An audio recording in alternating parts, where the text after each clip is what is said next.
the news that happened today, what do you think about all of it? Well, Not just today. yeah, I hear Go you. ahead. There are aspects of it that I like and aspects of it that I don't like. Yeah. The aspects about it, I'll start negative because I always like to end on a positive note. Yeah. The aspects about it that I don't like are it is one step back adoption because the average person is not going to app.pulsex.com and or hex.win or go.hex.com now and saying, okay, I'm going to stand up my own front end to Pulsex off of this IPFS server. The average person just is not doing that. So that aspect of it, I don't like, but the aspect of it that I do like, and I can see why Richard and PulseChain team probably had to do this. Again, this is just one guy's opinion. I'm not saying this is the truth. I'm just saying it's my opinion, is that it is a step toward decentralization, which is awesome because you can't. That's the way it started. Yeah, back in the day, you had to do that. You couldn't go and just get on. When Bitcoin was going out, you couldn't do that. You couldn't just get on when it first started. You couldn't just go to Uniswap and start swapping your Bitcoin. You actually had to download the software. Exactly. But man, I'm telling you, there's a couple things. Okay, go ahead, KG. Sorry. Yeah. You're good. Yeah, let me end it on the positive note. Yeah. So the fact that it has taken another step towards decentralization, right? Like you can now go to the Internet Money wallet and swap on Pulsex. You can go to Pateus and swap on Pulsex. You can go to gopulsex.com and swap on Pulsex. The reason why that is so important is because now when the overreaching tyrannical American government decides, hey, I want to hurt everybody, not only American citizens, but everybody around the world, when they go after your country too, because they have such a big ego, they think they can do that, they now have to go after multiple teams in multiple countries, in multiple jurisdictions, subject to different rules, laws, and regulations. And it by the PulseX and PulseChain team going more decentralized, yes, it hurts adoption in a way, but it makes the beast harder to shut down. And it incentivizes us community builders to say, I want to take part in it. And so, so that's why I think it has positive elements to it. All right. Well, definitely positive and negative. I'm on like maybe if bullish and Famous will let me give my 2 cents on it after Bullish is talking, I would love to, but I do want to hear what Bullish has to say about it before I come to my conclusion too, because I have an opinion on that too, not that it is a grain of fucking salt, but what do you think, Bullish? Well, I'm in agreement, like more with like brother, where it both has pros and cons. So yeah, for like the people who are technically savvy and prefer to do that, great. It's hosted on the IPFS, can almost never be taken down, but that's what with an asterisk because it's still built on the internet. So it's still a hybrid model no matter what. But that's besides the point. The other thing to it is that it allows someone like me to just go put up a front end that's hosted on IPFS using the same CID, which we did already. So if you go to pulsex.hexawaycoin.com, you're going to get the same CID IPFS hosted website. If you go to stakehex.hexawaycoin.com, you're going to get the native hex staking front end. And if you go to bridge.hexawaycoin.com, you're going to get the PulseChain bridge, and it's all the same CIDs that Richard and his team updated. And I added an extra layer of security by forcing it to go through Cloudflare's IPFS gateways. So, again, pros and cons. So like anybody who's used to going to like go.hex.com and they're not aware of what's going on, they're going to go to it. They're going to be like, what the hell's going on? Freak out. Hopefully other community members will be like, hey, there's a few front ends that like some community members put up, including the ones that we did. So, that's pretty much my 2 cents on it. And if I can speak on that, like, I think we're giving it too much of a significance. And when you asked the question, I asked in my head, like, what was going on here today? Like, I didn't even get the news, basically. But then once you guys are talking, I realized, okay, it's like the decentralization aspect of what Richard Hart was saying here. And, saying that it is a step back, I think gives it such a huge, big point, which it is not. It is DeFi. It is always hard to buy the tokens that you want. But guess what? The people with money, the people that move the price, they will find their ways to buy the token.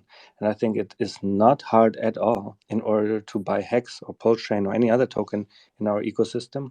And yeah, my point is like the people that want to buy and that move the price, they will find their way. Hex did 10,000x and it was gate kept everywhere. It was hard to find, it was hard to buy and all of those things. And still we were massively successful. So I think it doesn't hurt at all the point what Richard Hart was doing. Can I add to that? Just because I get what you're saying, but I kind of disagree with you.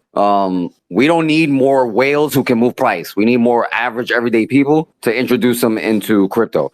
So for these average everyday people who are not whales in crypto and already know how to navigate, this is where it's a con. And I agree with you. Yes, that's totally true. In order to have a healthy community, healthy system with a lot of tokens being held at different people, we want the new people to come in, right? But it's really the people that are already in crypto for years and years and years and made their gains in Ethereum and Binance and Bitcoin and so on that are actually, going to be the market makers of the price, and they know how to get it. Can I get in here? Yep. All right. So definitely pros and cons. Here's my just outlook, and everybody's got an opinion. And obviously we see the variances of opinions. And like, I think it's done for a couple different reasons. I think it was done to maybe, well, the sales pitch is that it's done for decentralization. And the sales pitch is that like now it's back to its grassroots, right? It's back the way it used to be. It's back to everybody taking control of their own everything. There's no other people, but you're not going to get there because you're still going to have the same conversation that we just had, where you're going to have people that are already building front ends that are going to take care of it. Which those front ends eventually got to go back through. You're just making it more convenient. Usually, you're making it more convenient for them to have to. You're running the software yourself, so. And the biggest thing that like Richard preached forever, and this is my big red flag. Before I get to my opinion, I guess I'll just throw out the big red flag for me is that as long as I've been listening to Richard, which is years, the biggest thing was security. Okay, like whether you build a front end and I using your front end, and it makes it more convenient for me to be able to transact as a new user, as an experienced user, as whatever you want to call it. And you skip steps for me. You're basically just using your front end and your security protocols and your whatever your web services, whatever it is. So it is getting rid of, like, the biggest thing that he talked about so much is security. Well, if you just run, and for just the average ordinary person in here, which most people are going to get confused by it, but my computer now, if I just turn my laptop on and I didn't know anything about security and do what I do, and it was just a normal laptop, now it has become a risk in my exchanges, where it wasn't as much. It was still a risk, but not as much as me running a files folder off of my computer to run a program. So that's why back in the day, it was a joy when someone finally come out and said, look, we've got security protocols out the fucking ass. It's just like when you bought, what was those old school security programs for your computer, Norton, right? When you Norton and some of them, and were like, you're just happy to have a thing that said, look, you're secure now. And that was a sense of peace of mind when you went to Pulsex, Uniswap, any of the rest of them. And then when you take that away now, and now you say, and this is not just for like the just person that doesn't know anything. The person that don't know anything ain't even touching most of it. But the person that does, me, okay, it's like if I'm now, I have to trust that everything that is on whatever it is that I'm using to exchange has been secure up to this point.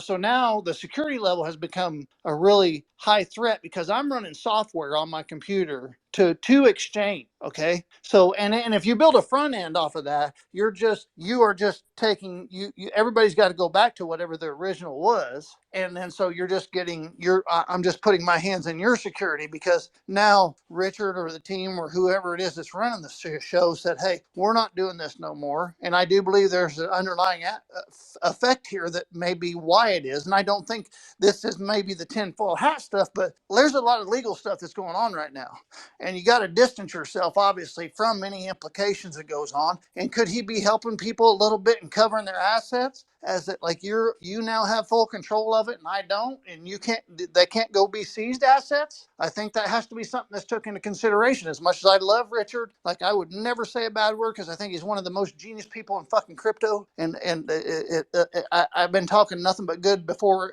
PulseChain was ever even a thought. But there are reasons for everything that has happened, and you do have to consider that stuff, and to me the biggest problem, and this is what Bullish said, and this is true, like the gentleman that was saying, like, look, we could just have billionaires that come in here and hold the price up. You can have billionaires that hold the price up, but they're not going to move it, like, and they will only go so long for bleeding before, like, and what happens when they pull their money or part of their money? Well, then everybody's in a world of state. Everybody's in a disarray, like they don't know what to do. FOMO kicks in like you've never seen. So you don't want that. You do want mass adoption, and you can't like bring on that if you make it difficult. You know what I mean? It's like if it's so hard for me to go get the shiny object, okay, so like Christmas shopping, okay, let's just use this as a simple example.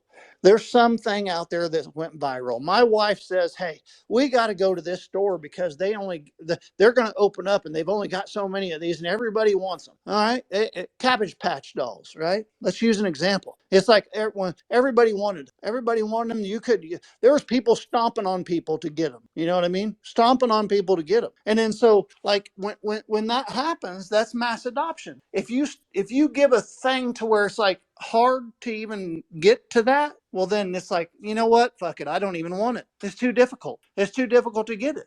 And that's like the part that like this is the first time that I have in many years, out of all the money that I sacrificed and all the money and hex that I've put in and everything that I've been doing and all the stuff that I talked, and it's not about me, I don't give a shit, but I know there's a lot of other people that done the same thing. This is the first time today, and I dealt with it with the bridge, and I'm like, you know what, I get it, that's fine. But then when it came to that, it's like, man, now it's got to where it's like, man, there's a little bit of difficulty here for onboarding new users, and you don't get adoption without it. You don't. I don't care. It doesn't matter how much money's in a project. It don't matter what the market cap is and what the volume is. It does not matter. The number one thing in every project, the number one number in everything you could ever be in is addresses, wallet holders, community, and that's it. And it's like if it's difficult to get to that point, it may be difficult for the movement. And everybody's banking on it. And I don't want to run the parade. I don't think I am. And I don't think anybody's going to. I just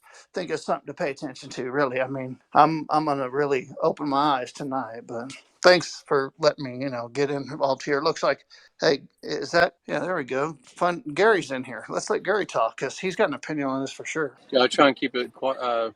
Can you guys hear me? I'm on an airplane. Can you hear me? Yeah, Okay. Okay. So I think of it like The Big Short.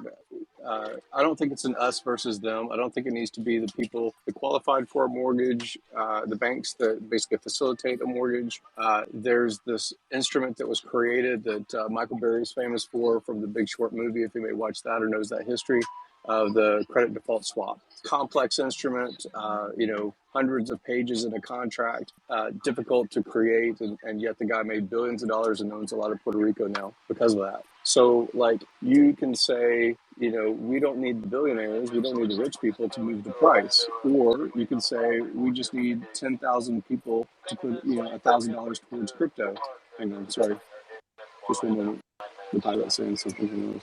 Yeah, while you wait for that, to one of the points that Vincent made about it's making it a lot harder. Like the bridge, okay, one thing, the staking, like it didn't really bother me because that front end, the native hex staking front end sucks. Icosa is like 10 times better, and that's what I use anyway. But people were up in arms, so it was like, okay, let's put it up so it's like easily accessible to people. But the DEX to me was a bad move, like especially like with the most recent stats we've been seeing of like daily volume going down, and that's gonna be even harder. So like you have some random person on on DEX Screener, they see PulseChain, oh, let me see what this is. All right, let me go buy some, and they click the link, and it's like, oh, you need to download the DEX to interact. That's gonna make it a lot more difficult for new people. But go ahead, Gary. Yeah, Yeah, I agree with you. I'm trying to say that there is a bar, just like there's a bar to entering. Instead of just walking into Vegas, throwing something on a roulette table and saying let it spin. Like this is a long game. A lot of us know the technicals and we learn the protocol or we learn the culture and things like that and get into it, right? But like I can understand the point that says it's so much easier just to buy a dog meme coin. It's just so much easier because once I've got money on a central exchange, they're going to let me do it. I thought it was interesting that Superhex posted today. Adoption isn't adoption if they can turn off the switch. Now, because there's IPFS, I don't know if that really like protects the ability to and really calls it true DeFi because somebody has master keys to Pulsex. Somebody can integrate new code to PulseChain.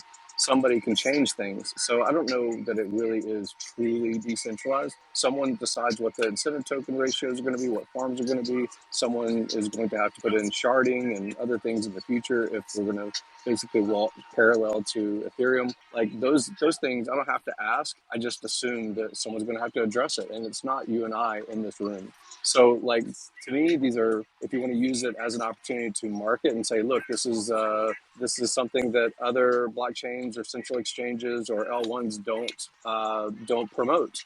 It's not a characteristic. Use it as an opportunity to engage a conversation. But like, we're not going to get we're not going to get that many people that are blue collar, and we're not going to get that many people that are super rich. But we're going to get some, and that's really all that moves the chart. You know, it's trying to avoid the us versus them game as far as participants.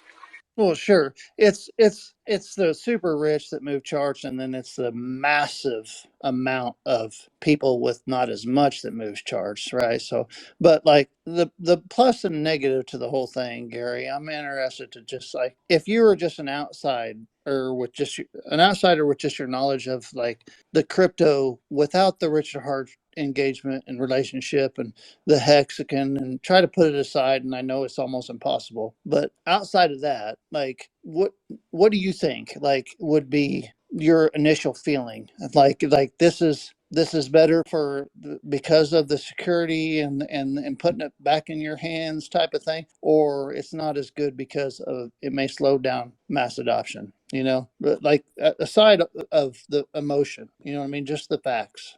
Well, because there's finance connected to it, because there's lifestyle that can change either positively or negatively. Because we play the crypto game, you're never going to get away from emotion. Emotion's always going to be part of your bias. It's going to be part of your decision making. It's always going to be something that you say, I'll overlook this, like someone twerking, or I want to embrace this, like this is decentralized or true DeFi. It just depends on your personal bias. So because there's financial tie, and because there's outcome that changes the user's life and lifestyle and potential, you know, as far as buying power, then you're always going to have that. Is it Okay, so harder? Sure, let me it's reset the harder. question. But Let me my, reset my the point question, Gary. is, yeah. Wait. Let me finish because they're about to close Go the ahead, door go and I won't be ahead. able to speak anymore. No. So the challenge is similar to Freddie Quotes was making tweets today and really complaining a lot because this movie is going to have a $14 charge. And I like Freddie. I like his bulldog nature. I think he speaks, you know, from his reality and his perspective, which is fine. Everybody should have a voice. I don't want to stifle voices. But like I see that as opportunity because all these are to me is cold openers. These are people that do not know you, and you have a new thing to rotate into to talk about. You have a new thing, not your existing crowd that's already denied crypto or participating in DeFi or the things that you care about. It simply is a new thing to talk about. These are, you know, I love the Tang Gang because it's a new thing to talk about. I love the HOA because it's a new thing to talk about. Like, I Gary, don't think that the you're personality, the talking, cult of Gary, personality is good. what the fuck, man? You're talking about a movie and the price of a movie, and you're talking about Tangang and the HOA. I'm talking about the fact of what is the opinion of the fact that now we have, like, we're trying to become one of the biggest blockchains, layer ones in crypto, and has now become one of the hardest avenues to exchange since Ethereum came out. There hasn't been a software that you actually have to download to your computer to run before Ethereum. This was like back in like old school Bitcoiners know what this was. And you had More to have history. software to do. Bitcoin has an origin story. No shit. I don't need to. We don't need to. We don't need to complicate that for everybody. But I'm just saying, you're going off on a tangent on like products like shilling. I'm not talking that. I was just wanting to know what you thought that how this affected other people, or if you were just like a newcomer coming and you just having crypto knowledge and nothing about Richard Hart or Tangang or HOA or whatever it was you're talking about. How do you think that this affects people's like onboarding of?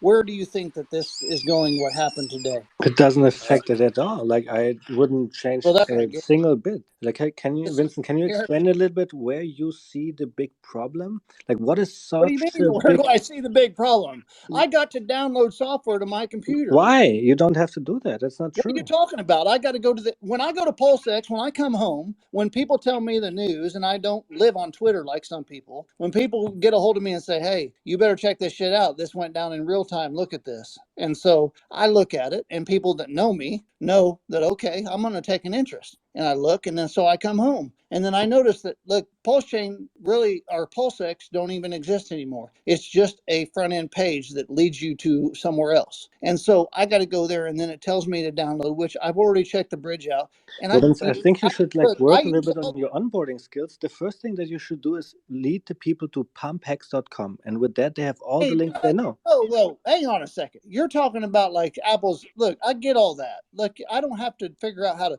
pump like Hex and talk people into buying Hex and PulseChain. I've been doing that for years. I'm like still an OG Hexkin, brother. I'm just telling you my opinion of what has to be done now. And so I went through on one MetaMask account that I've got.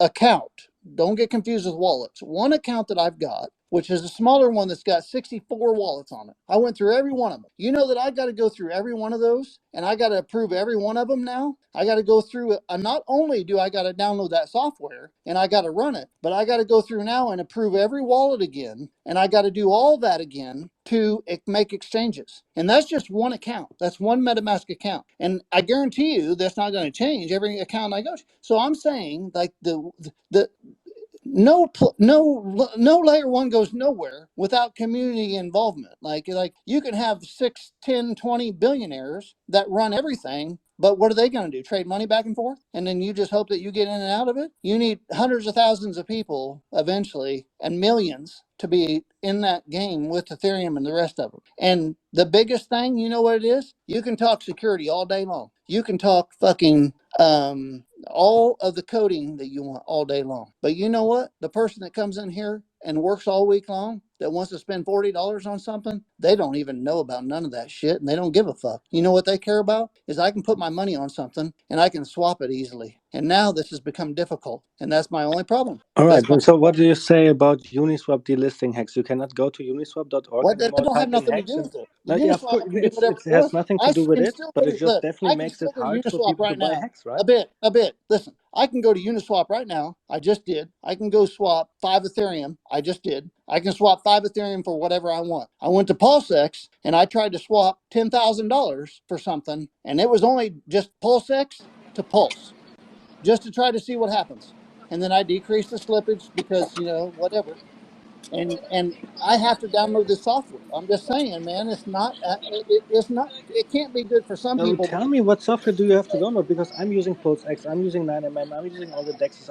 I've never had to download anything. What are you talking about? You didn't have to download So nothing. go if you So go to Pulsex website, I just posted in the nest at the top. I did it on my phone sitting here, and it's the second click. I went to the second click, and I'm in the same interface I always have seen. Or if you like other things, then you like other front ends that are being commented on. You like what Hex Toys, his front end looks like 9mm. You like 9-inch. I You mean, you're still still have to interacting. download a file folder. No, You have Vince, to I download think no, a there's no, a no. No, you confusion here, don't. Vincent. You You need to don't do have some to Want research, search. to? man. I just If did you it on my want to, you phone right can, now. yeah. Like, Vince, let me tell you, I'm if you on go my to computer. PulseChain, I am sitting in front of my just listen to computer. me for a second. Look, All right, hold on. Let me speak. Listen, like I get what everyone's saying, but there's some misconfusion here. All right, so you do not have to download anything. When you go on it, you're gonna see 3 IPFS links, the white buttons. You click on any of those, it's gonna take you to the front end that's hosted on IPFS. Or the option below that, which is what you probably did, was download it and set it up locally. But if you click on any of the three white buttons on top, it's going to take you directly to the IPFS hosted front end. But that IPFS front end hosted, it's still using my laptop as security. No, it's just like any other website. It's literally like any other website. Now my laptop is part of the No, you're thinking your laptop. If you downloaded it, yes. But if you just click on that first link that says D-Link, you're just using it like any other website. Well then, okay, let me do that right now. Let me just change it. Let me go to the other one of these other. And to that, why you do that? And to that point, like even though they made these changes, like I think the PulseChain team did a horrible job at like educating people and getting them ready and letting them know like, hey guys, you still have access. This is all you need to do, or here's your second option. They did a poor job at that. Yeah, I totally agree with that. That's a true statement from my point of view. But it also gives opportunity, for these kinds of conversations and other leaders to rise. Yeah, absolutely. That's why I went in, because I saw there was like an entire YouTube stream with a debate and like all this other stuff. And like, I don't know how many tweets of people arguing, going back and forth. And it's like, guys, it's still a website. Like, it's not that serious. Okay, you guys like your pretty URL, gold.hex.com. Okay, just create another one. And like a few, community members did that. No problem. Here you go. Yeah, and highlighting, again, during content creator, engagement like this, it is the same IPFS. Like it may have, I think the subdomain, like you put the subdomain and then up in the website. Like I trust what Bullish puts up, or I trust what ABIT puts out, because you guys have built some social capital, over time. So like it's the same thing. People trust Richard because obviously because of the sacrifice and things like that, even financially. Like there's a lot of trust in that guy, and that's not DeFi. At the end of the day, it's still collectivism. Why do you think it was done, Gary? Remember when Vitalik could have gotten hit by a bus, and this kind of narrative that Vitalik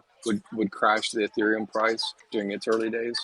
I think there's just part of that addressing, and I'm sure it's also part of the legal structure. People have made commentary about Richard specifically. If he is compelled to take down domains, what do you think? What do you think people are going to do? Like, if he says you can't participate in cryptocurrencies, it's still DeFi. No, I think it, in my opinion too, that is an upside for people that like don't mind doing the few clicks, and I'm not against that.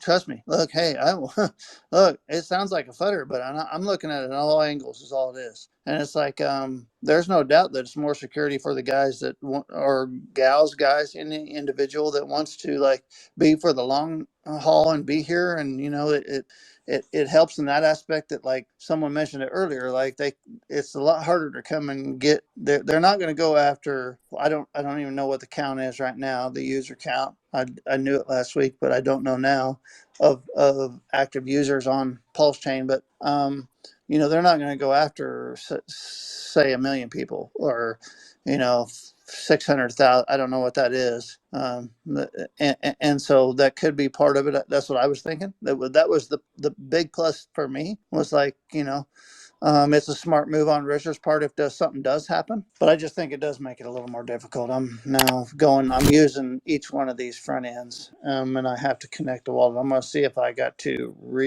re-sign everything too. And that may be it. Anyway.